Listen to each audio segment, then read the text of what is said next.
സുഹൃത്തുക്കളെ കണ്ടോ, ഇത് ചീനിക്കമ്പിന് വേരിറക്കിയാണ് നടാനുള്ളതാണ്. ഇതെൻ്റെ ഇത് കരിയിലയിൽ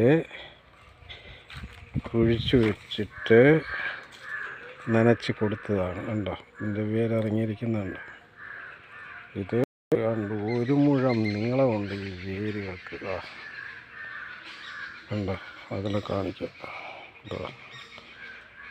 ഇത് ഞാൻ കുഴിച്ച് വയ്ക്കാനാണ്. അപ്പോഴേ ഇത് കരിയില കൂട്ടിയിട്ട് നേരത്തെ ഞാൻ വീഡിയോ ചെയ്തപ്പോൾ ഞാൻ ഇതുപോലെ കരിയില കൂട്ടിയിട്ട് അതിനകത്ത് നട്ടിട്ട് ധാരാളം വെള്ളം ഒഴിച്ച് കൊടുക്കണമെന്ന് ഞാൻ പറഞ്ഞായിരുന്നു. നല്ലപോലെ വേരിറങ്ങണം. അതിൻ്റെ ഒരു സാമ്പിളാണിത് ഞാൻ ചെയ്തതിൻ്റെ. അപ്പോൾ ഇതുപോലെ കൂടുതൽ വേരിറങ്ങും. ഇന്ന് നട്ട ചീനിക്കമ്പാണ് ഇതിൻ്റെ ഇതിൽ നിൽക്കുന്ന കവറിൽ.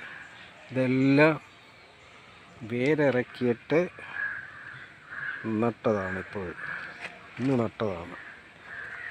വേറെ ഇന്നലെ നട്ടായിരുന്നു. അത് ഏതാണ്ട് ഇന്നലെ 15 എണ്ണമോ അതുപോലെ നട്ട് വേരിറക്കിയതായിരുന്നു. വേരിറക്കിയിട്ടാണ് നട്ടത്. അപ്പോൾ നല്ലപോലെ ഇങ്ങനെ ചരലിലാണ് അത് നട്ടത്. ചരലിലാകുമ്പോൾ വായു സഞ്ചാരം കൂടുതൽ കാണുമല്ലോ. അതാണ് കൂടുതൽ വേരിറങ്ങുന്നത്. ചരലിൽ വായു സഞ്ചാരം കൂടുതൽ ഉണ്ടാകുന്നത് കരിയില, മണൽ, ചരൽ ഇതൊക്കെയാണ്.